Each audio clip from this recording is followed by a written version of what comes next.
this morning is titled Gratitude and Desire, the Alchemy of the Heart. Many of you will recognize Karen as an occasional organist here at First Church. In fact, she must leave promptly at 11 o'clock for a engagement at another church.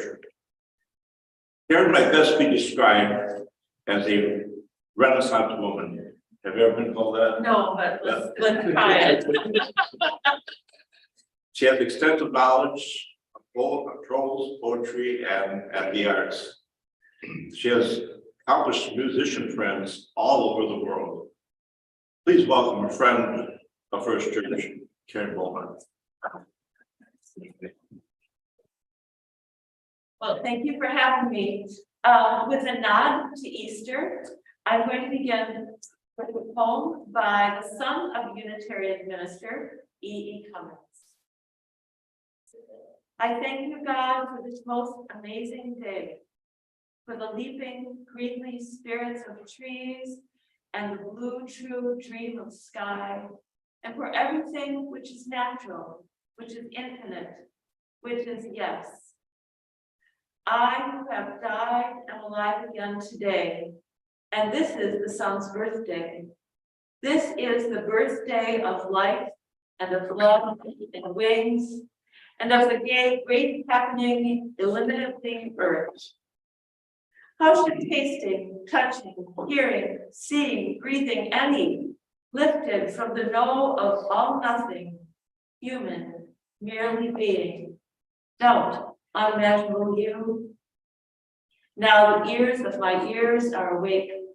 Now the eyes of my eyes are opened. Today's forum will feature thoughts by me, poetry that is loosely connected to the topic, and music as reprieve from words and for a chance to digest and to think. This forum is intentionally roomy, non-exhaustive, and non-prescriptive. Once I told a student that I didn't like the performance of a recording that we were studying because there was no room for the listener. I am hoping that this format will give room for all of us today. In presenting some ideas about desire and gratitude, I am acutely aware that this topic has the potential to become a precious activity among relatively well-off people from the vantage point of the world's population. I hope that this can be avoided. At the same time, it is our relative abundance that, I think, makes our responsibility to the art of living even greater. I have performed in Oxford of the United Kingdom 6 times, a place where no one arrives to as a student or as a professor without significant privilege. And the one thing I observed while I was there is that the response to privilege is this: responsibility. So I hope we can consider adopting an attitude of responsibility during today's forum and always. A word about the musical selections. The music will serve as a break from the chatter and give us time to digest.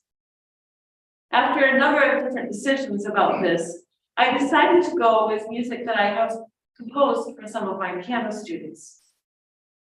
The first reason for this is its simplicity, so that the music will not distract from the overall topic. The second reason is that the genesis of this music can serve as a metaphor for today's topic. At age 13, I knew that music was going to be my vocation, and growing up in a small town with a very, very old-fashioned set of parents who considered the role in life of the oldest daughter to be one of service to the household, this decision required some quiet internal negotiation that I, as an introvert, excel in.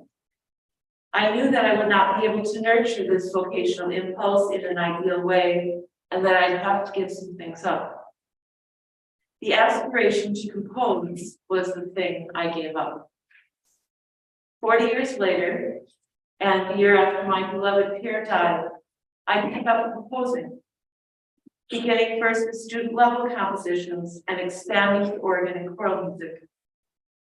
Hopefully, as this presentation unfolds, the way in which these simple pieces serve as a metaphor will become apparent. A poem by American poet Amy Lowell. "'Tis you that are the music, not your song.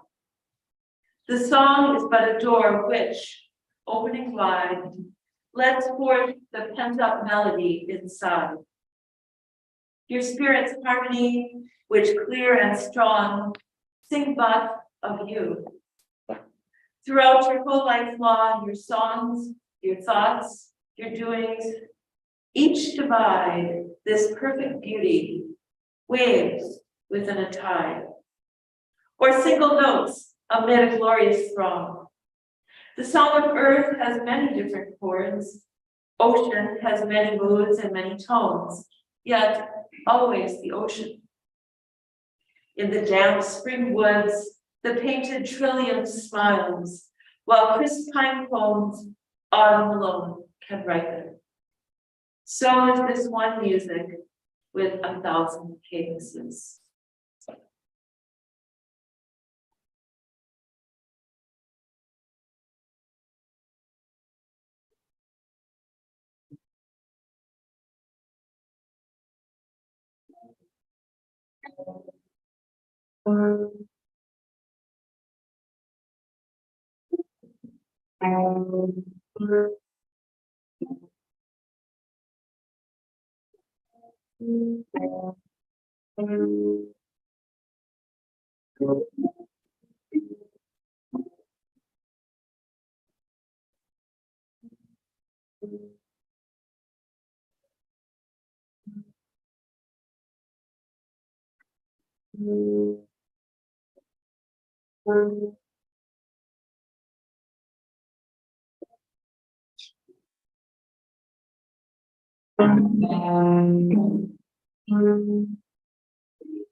A poem by W.S. Merwin entitled "Thanks."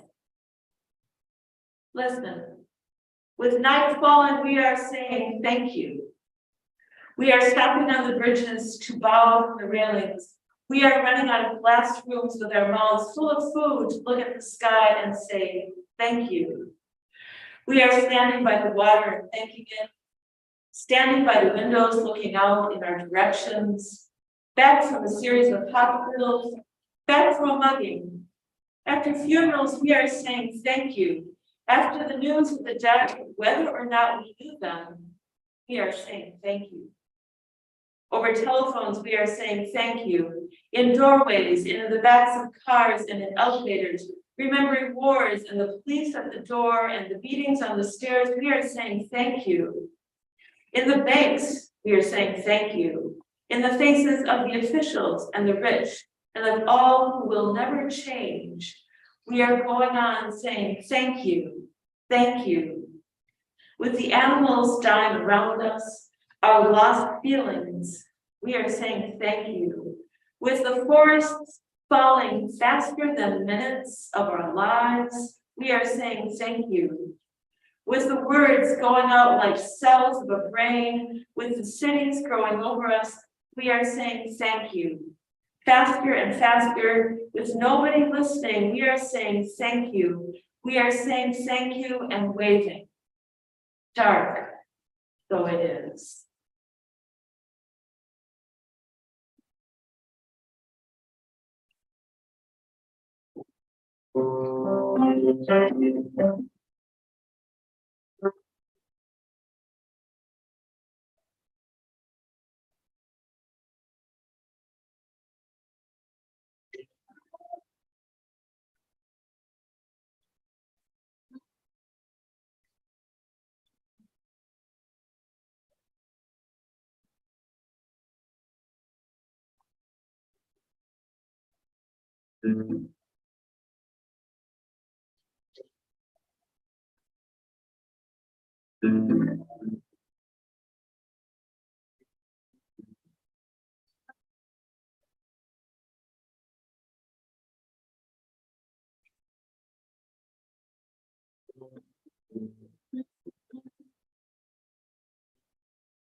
Poem by Will Stafford entitled Alchemy. Sometime when the river is ice, ask me mistakes I have made. Ask me whether what I have done is my life. Others have come their slow way into my thought, and some have tried to help or hurt. Ask me what difference their strongest love and hate has made. I will listen to what you say. You and I can turn and look at the river and wait. We know the current is there, hidden, and there are comings and goings from miles away that hold stillness exactly before us. What the river says, that's what I see.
The Chinese character for crisis is the same character as opportunity.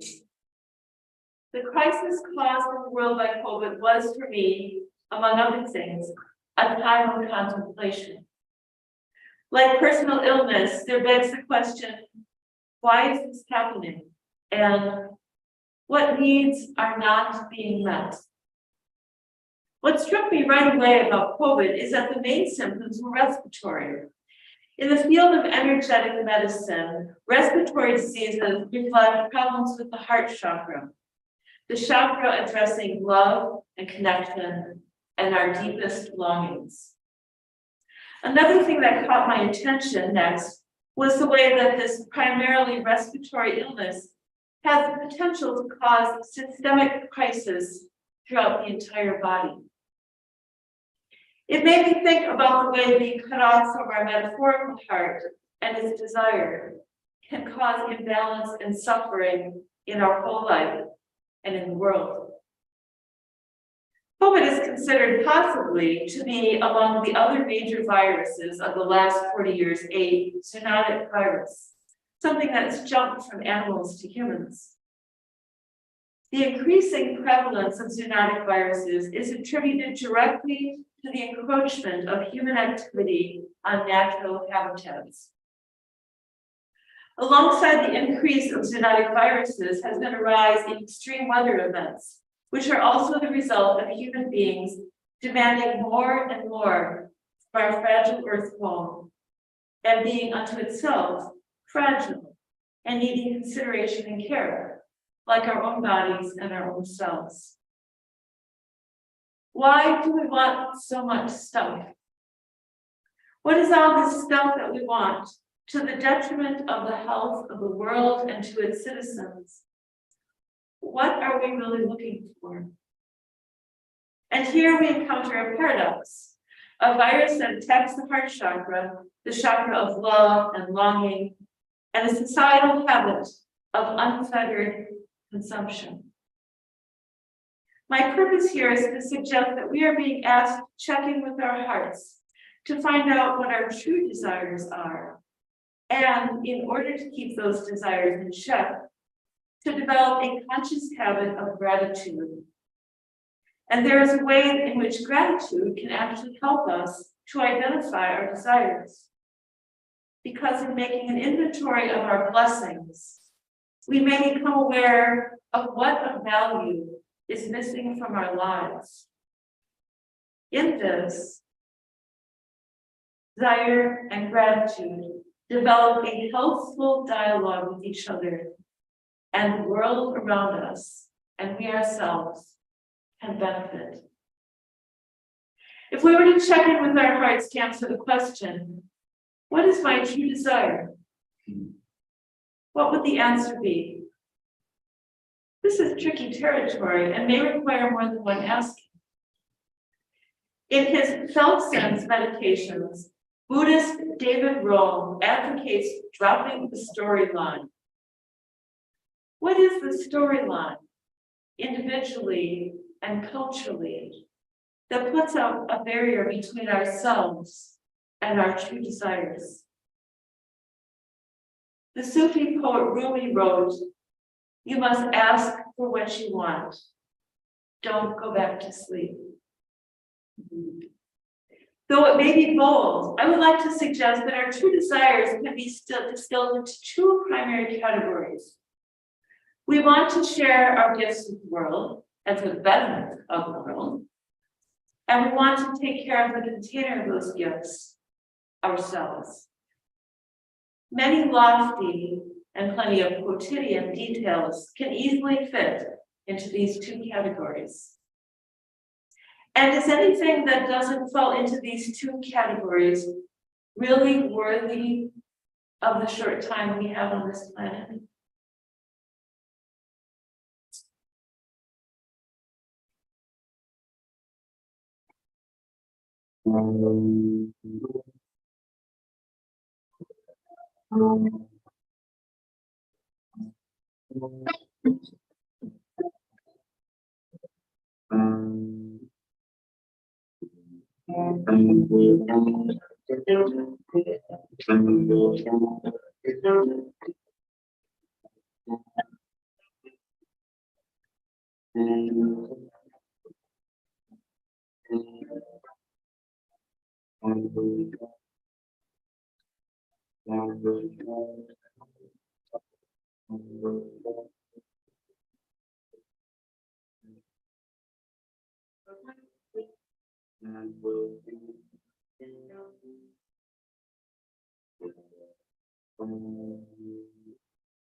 It might be an interesting exercise to take an inventory of your whole life and to identify what you are grateful for.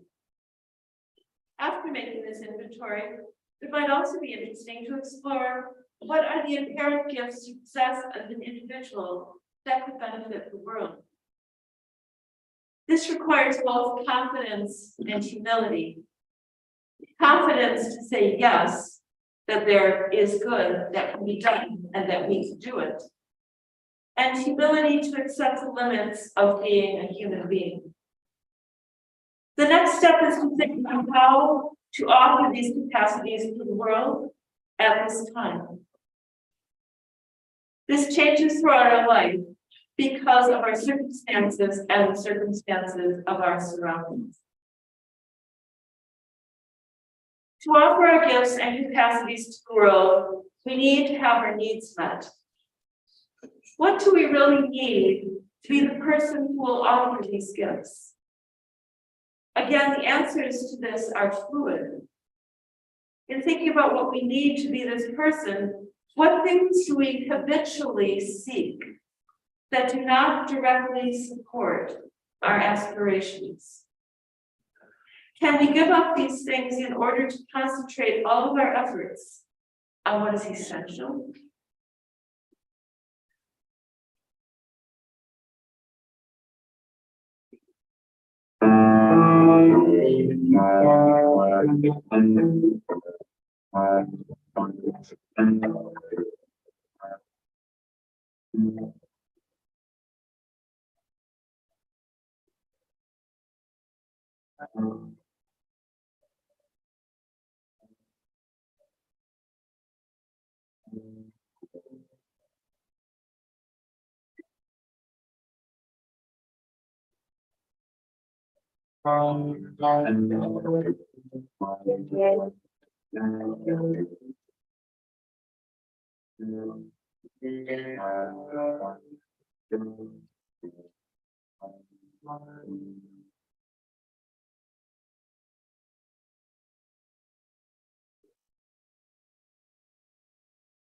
I'm getting a little music from downstairs.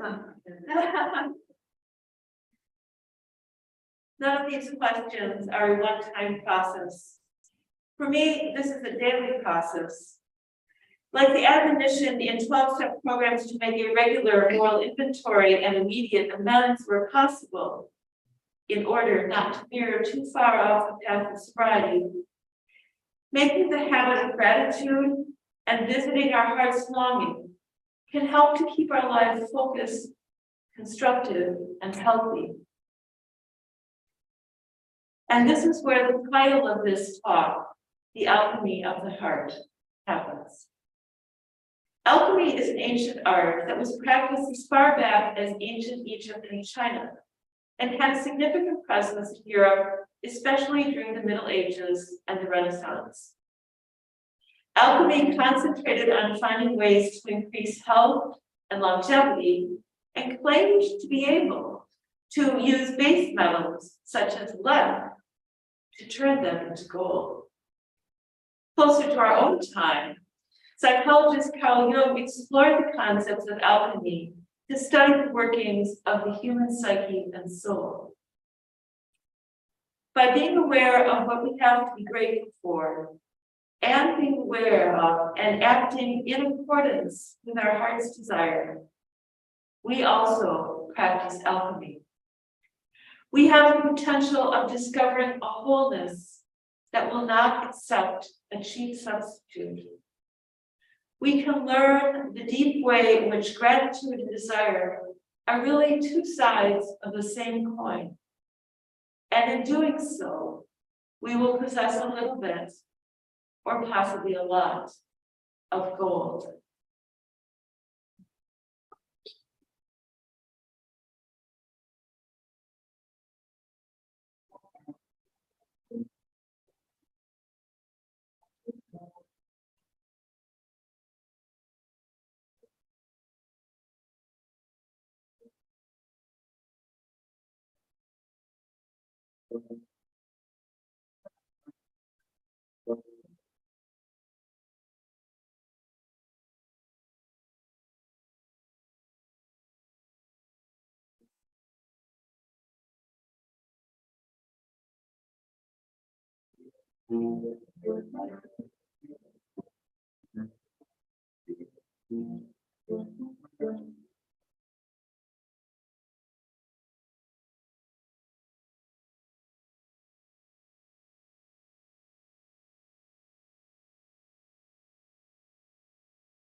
An excerpt from the poem The Two Trees by William Butler Yeats.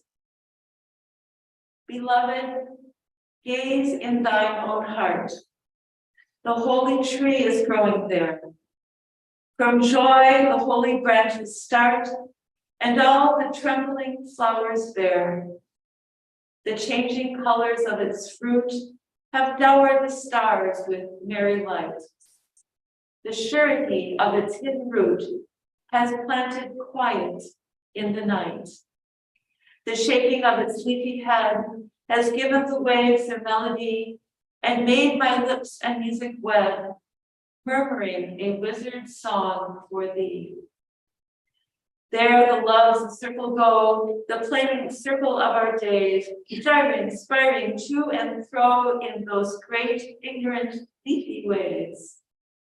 Remembering all that shaken hair and how the wicked sandals dart, thine eyes grow full of tender care. Beloved, gaze in thine own heart.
I told people want to ask questions, maybe not. What is going to ask? Yes. I just wanted to say, I heard the premiere of this last piece sung by the Timber Orchestra, I mean, not Timber Forest. Yeah, yeah, they were so nice to take it on. It was so beautiful. Well, thank you. Thank you. It's yeah, thank you. Yeah. And will I told you right from that? William Butler Yeats. Yeah, it's kind of a longer poem, and the second half of it's kind of dark. And I just don't think it was really, it's first of all, it just was not appropriate. So I ended it where it was appropriate here. So yeah. In the topic of desire and gratitude, was there a particular seed that started you to think about that as a topic? Oh, well, when they asked me to do this, I said, can I talk about the organ? And they said, no, because we can't be down there. I'm like, oh, okay, well, what are we going to talk about? And I was working on this topic for a radio show. I do radio shows for the Older Wiser Local program on River West Radio. And I was working on this, and so I suggested it to Lorraine, and she said, yes. So. It was really nice, you're combining poetry with your music.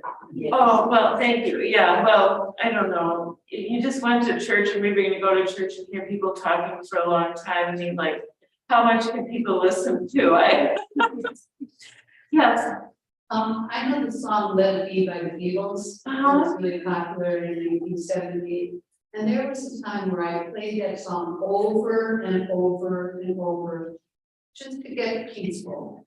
So when you talk about the alchemy, I mean, to me, it's really been experienced in my life. Thank you. Oh, yeah, well, you know, music and words like that, when they come together, you know, because we are resonance, especially with the internet.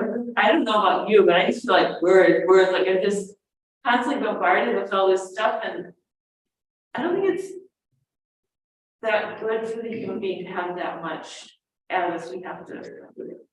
So, yeah. So I got in here a little bit later than the RE kids. How can I get that from the beginning? Is there somewhere I can find it or? Well, they're live streaming it, YouTube. so it'll be on YouTube. Okay. I was very taken, I do gratitude every morning, so it's like. Yeah, it's like every night, every morning, every night, but it's not, I personally, I don't think it can be separate from the other. You know, I know, I first started thinking about that when Pierre died, and people say, to me, well, just be grateful, you had your time, and I'm like, I am, and it's not that simple. It's not that, and I would say to people, well, let's take your right hand, and then I'll tell you, be grateful for all those years you had your right hand. I mean, that's just, so I think it needs a balance to be real. Yeah. Otherwise, it's a way to shut people up, and that's not good. So yes. Well, I wish I had self-discipline of people who do meditate. And then in one of the sermons, Reverend Jennifer talked about if you would just take 30 seconds every day and think for 30 seconds in quiet time what you're grateful for. And she said it really shapes the brain and encourages empathy. So I'm good for 30 seconds. Yeah, well, I'm a super hyperactive person, so meditation has to be for me while I'm doing other things. So I understand. No, I think gratitude is an excellent corrective.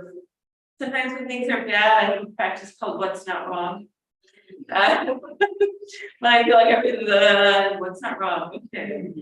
And actually, all you have to do is really listen to world news to know that there's a lot not wrong in our lives right here. So, yeah. Could you say the radio station show and look like when we can? Oh, yes, I do 2 to 3 shows a month for the older, wiser local program. And it's usually, comes off as OWL in their announcements, and it's on River West Radio, whose number I do not know. 104.1. And they've just switched it to Tuesdays at 7 p.m. My next one with them is April 17th.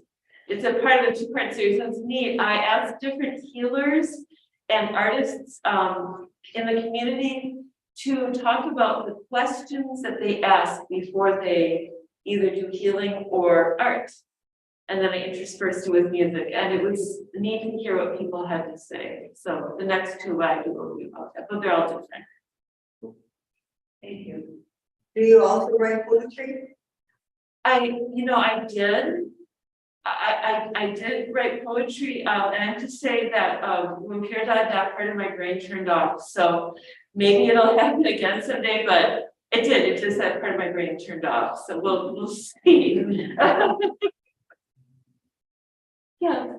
I'd like to ask that, I think the phrase in discussing gratitude as a corrective. I've never heard that joined together like that. So I just offer you to think about that. Oh, well, I think that life is painful and difficult for everyone in different ways. No one escapes that. And so for me, it just helps me to balance out the picture and be aware of what's needed, but also say, oh, this is good. I have a home, I have work in my field. Wow, that's really something. I'm not disabled. These are all good things, and I need to be grateful for them. Yes.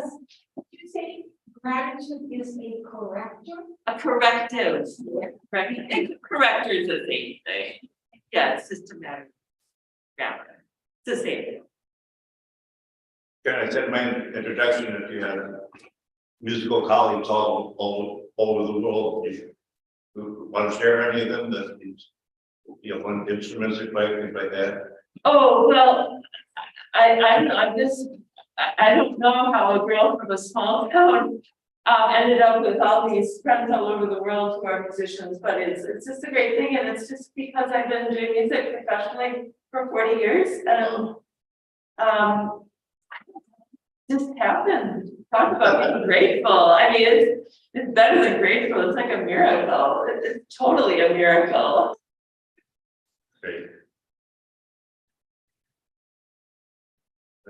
Well, anyways, you've been so kind.